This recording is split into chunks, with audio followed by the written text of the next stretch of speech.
بسم اللہ الرحمن الرحیم۔ السلام علیکم ورحمۃ اللہ وبرکاتہ۔ تو آج کا جو عمل ہے یہ بہت زبردست ہے، یہ بہت اہم ہے۔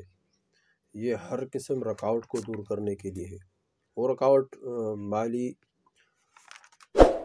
حیثیت سے ہو، یا وہ رکاوٹ کسی رشتے میں ہو، یا وہ رکاوٹ کسی کاروبار میں ہو، کسی بھی رکاوٹ میں اللہ جل شانہ سے اس وظیفے کے ذریعے سے تمام رکاوٹوں کو دور کرے۔ یہ بہت زبردست وظیفہ ہے، بہت منقول ہے، بہت بزرگوں سے نقل کیا گیا وظیفہ ہے۔ بہت حضرات نے اس وظیفے کو کیا اور اللہ جل شانہ ان کے تمام رکاوٹوں کو دور کیا۔ اس کی وجہ سے اللہ جل شانہ انسان کو وہاں سے رزق دے گا جہاں انسان کے وہم اور گمان بھی نہ ہو۔ اللہ جل شانہ اس کے تمام مسائل اپنے غیبی خزانوں سے پورے فرمائیں گے، تمام حاجات ضروریات اللہ جل شانہ پورے فرمائیں گے۔ ہم اللہ جل شانہ سے مانگنے والے بن جائیں۔ ہم اللہ جل شانہ نے ہم کو حاجت مند پیدا کیا ہے، تمام مخلوق حاجت مند ہے، اور اللہ جل شانہ کی ذات ہے وہ غنی ہے، غنی بھی ہے، کریم بھی ہے۔ غنی، اس غنی کس کو کہتے ہیں؟ غنی اس ذات کو کہتے ہیں جو بے پرواہ ہو، یعنی اس کو کسی کی ضرورت نہ ہو، کسی کو۔ کریم، سب کی ضرورتیں پورا کرتی ہے اللہ جل شانہ جتنے کائنات کے انسان ہے، اللہ کی ذات سب کی ضرورتیں پورا کرتی ہے، اور سب دن رات اللہ جل شانہ کے محتاج ہیں۔ اللہ جل شانہ کسی کا محتاج نہیں ہے۔ تمام مخلوق، اللہ جل شانہ نے تمام مخلوق کو پیدا کیا ہے، اور جتنے بھی تمام چیزیں پیدا کی ہے یہ اللہ جل شانہ نے دینے کے لیے پیدا کیا ہے، کہ یہ مخلوق کو اللہ جل تمام مخلوق کو دے رہی ہے، اور سب مخلوق اللہ جل شانہ کے محتاج ہے۔ اللہ کسی کے محتاج نہیں ہے۔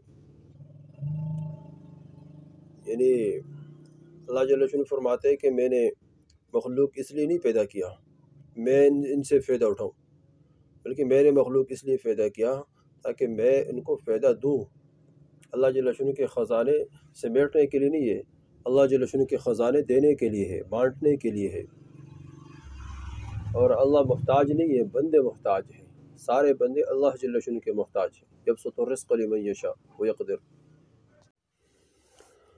تو جو اللہ جل شانہ سے مانگتا ہے اللہ جل شانہ اس سے خوش ہو جاتا ہے، اور جو اللہ سے نہیں مانگتا ہے اللہ اس سے ناراض ہوتا ہے۔ تو ہم اللہ سے مانگنے والے بن جائیں۔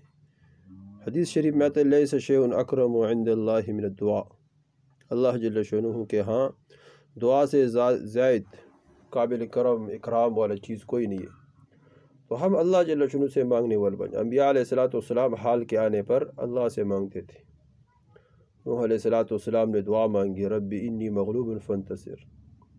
اللہ میں نے ان پر بہت محنت کی لیکن انہوں نے میرے بات نہیں مانی، اور یہ غالب ہو گئے، غالب ہونے والے ہیں، اللہ اب مدد فرما۔ اللہ جل شانہ مدد فرمائی۔ موسیٰ علیہ السلام نے اللہ جل شانہ سے مصر سے مدین موسیٰ علیہ السلام تشریف لے گئے، نہ گھر، نہ کھانا، نہ بیوی، نہ بچے، کچھ بھی نہیں۔ اللہ جل شانہ سے دعا مانگ کے اللہ یہاں تو کوئی جان پہچان والا نہیں ہے، رب انی لما انزلت الی من خیر فقیر۔